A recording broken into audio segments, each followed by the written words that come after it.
But it does. This conversation tails in perfectly to this letter I wanted to bring up because, in a similar way of that kind of like rage writing and stuff. So, some context. Podcast Mike was my guest on FOFOP a couple of weeks back. Very interesting episode. Podcast Mike takes us through his vigilante act when he intervened in a assault happening at a shopping centre. And the discussion around that talk, we were talking about when I used to work in the video store and I got held up once. And in the course of telling the story, I mentioned that when I was working at the video store, I had this little scam worked out where people would come in with an overdue fee and I would take the money for the overdue fee and then I would delete it off the system. So I'd just pocket the overdue fee they thought they were paying and never give it to my boss. Yeah. It's a bit of a throwaway comment, whatever. Anyway, so I received this email and let's just call them Mrs. X. Okay. Mrs. X may be a guy. Okay, sure. It was FOFOP, but you guys are the same crew, yeah? What were you thinking telling about your scam to take cash for fines in a video store? Family member had a store like that. Doomed, of course, with digital tech. You joked about stealing. No remorse. Did you pay it back? Did you donate the equivalent to charity, plus interest? Have you calculated what that money would be worth now? I have lost faith in you. Does Will condone this? I'm disgusted. What an example. That is it. So I read this and I was like, oh, yeah. And my blood boiled a bit. It's like, oh, hang on. And I was about to kind of respond. And then I was like, actually, you know what? I'm going to take the criticism on board. I'm going to have a think about it. So I did. I actually took some time to actually think. And I was like, you know what? It actually was a shitty thing to do. And I haven't really thought about it because it was almost like fucking 30 years ago.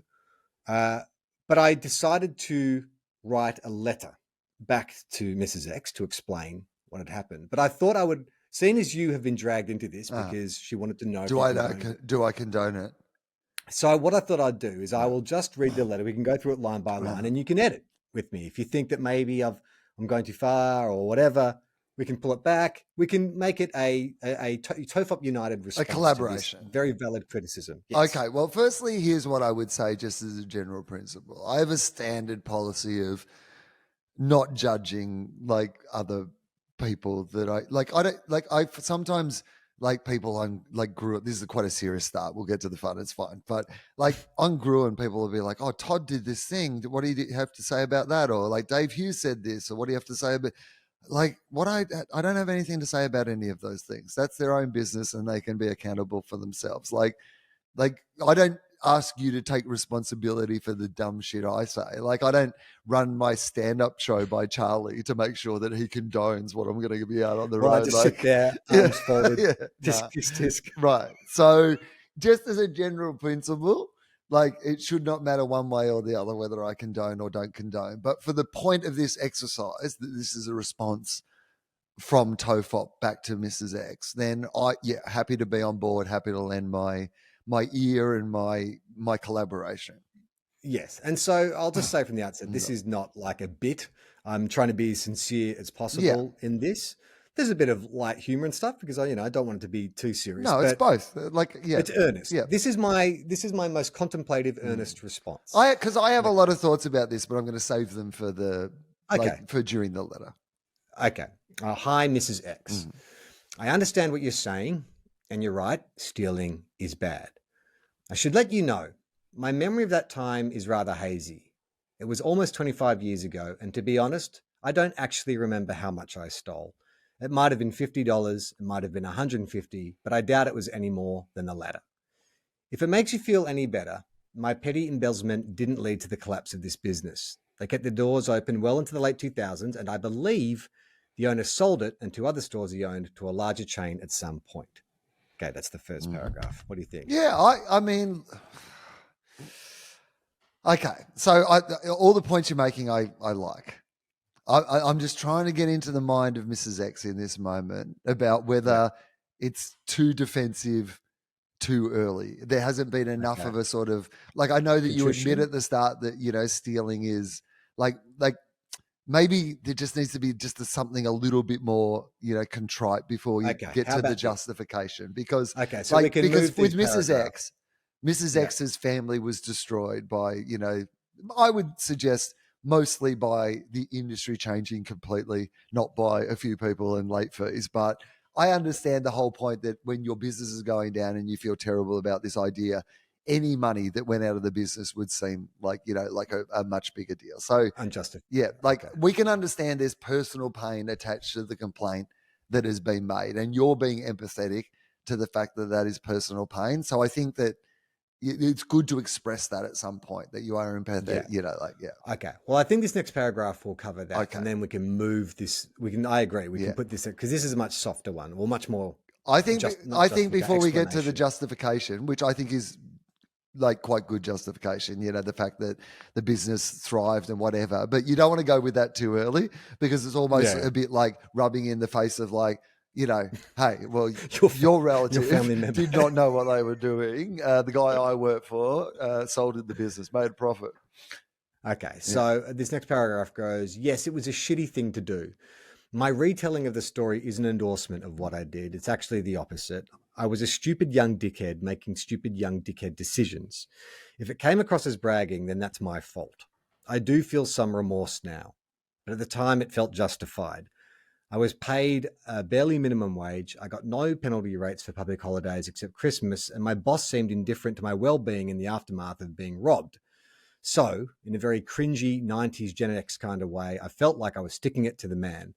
I'd like to think I've grown since then and become a less self-centered individual. So I like this. I think this is good stuff. Like, so do you think I should put that Yeah. before the stuff about the thing didn't close? Yeah, I do. Yeah. I think that's just a bit at the end. But I do think context is really important here, right? Because it's one of those things where, like, mate, like the idea that you are a young kid, this isn't you as like a, like a middle-aged Podcast father, royalty. right? Yeah, going. As I think the this godfathers is of Australian podcasting. great. I do think that you were badly treated around the robbery. Like, there's no doubt about that. The idea that as a young person that you might be traumatized by that you might be suffering some sort of PTSD, or like even in a mild way, was clearly not being recompensed or taken care of, or you weren't being supported in a way that. So if we are going to judge Charlie as back then through a modern prism of things being right or wrong, we've also got to judge the boss back then by a modern prism of what is right or wrong. And you clearly weren't supported with your mental health, or in a way, there was no counseling offered or anything like that, was there? He dissuaded me from it because it might cost okay. him. Well, yeah. So guess. I think the way so he said guess is what?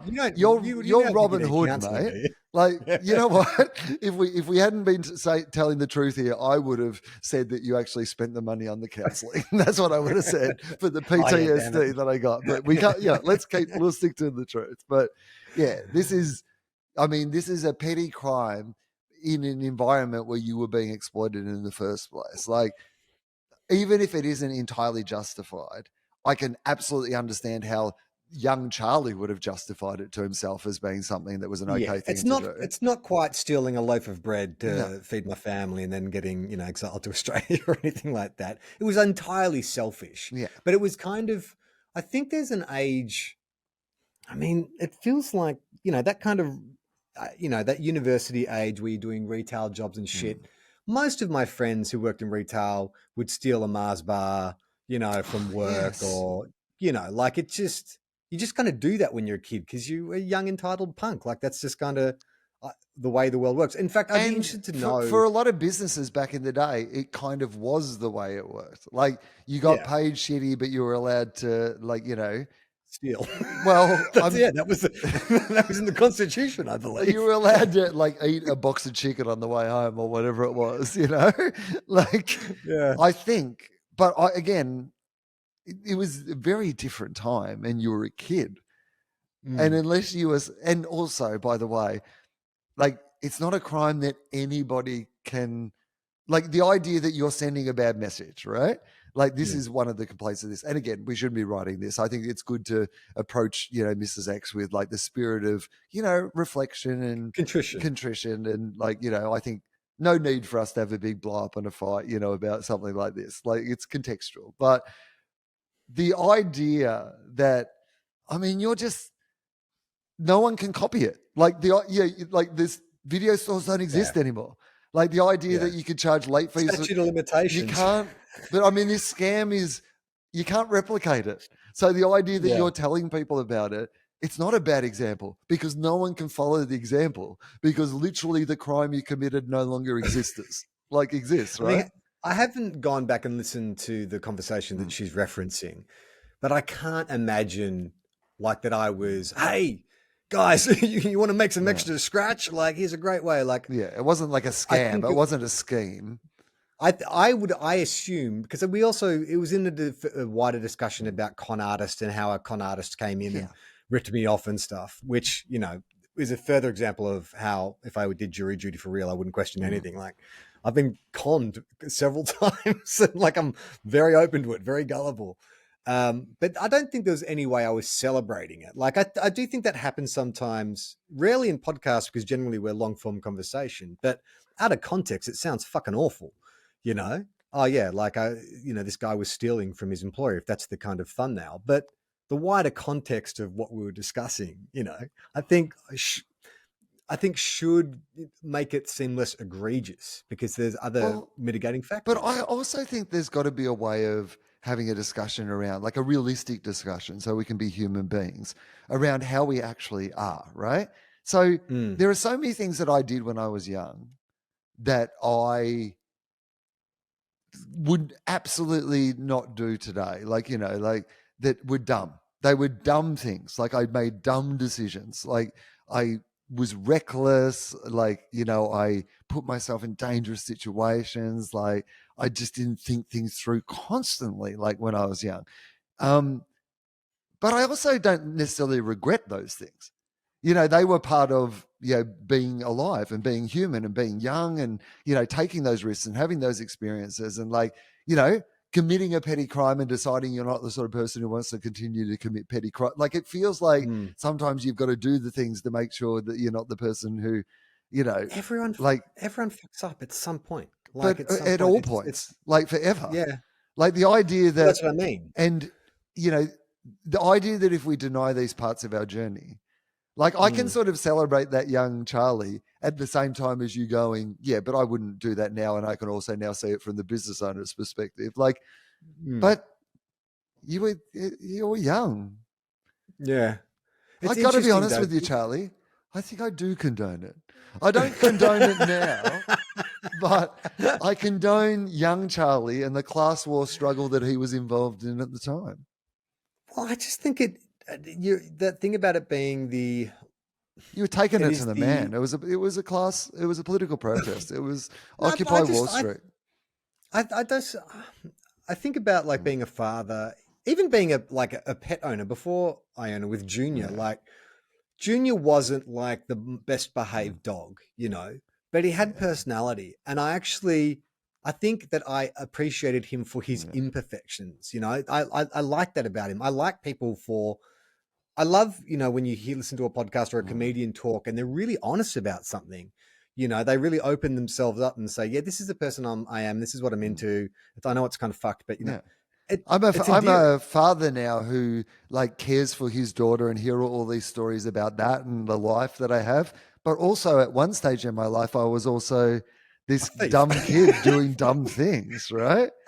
But also I would love to know if I always suspected that late fees felt like they had at least an element of scam about them, right? 100%. There was no rhyme or I understand the idea that if you can't hire out that video that night, that is like losing money from the business. But I bet if you tallied it all up, they made a lot more money out of people overdue video fees than they would have actually having those videos on the shelf and getting them out. Here's what I'll say about overdue fees. That it wasn't like a huge money spinner for video stores. It's more just a kind of fail safe to get new releases returned promptly.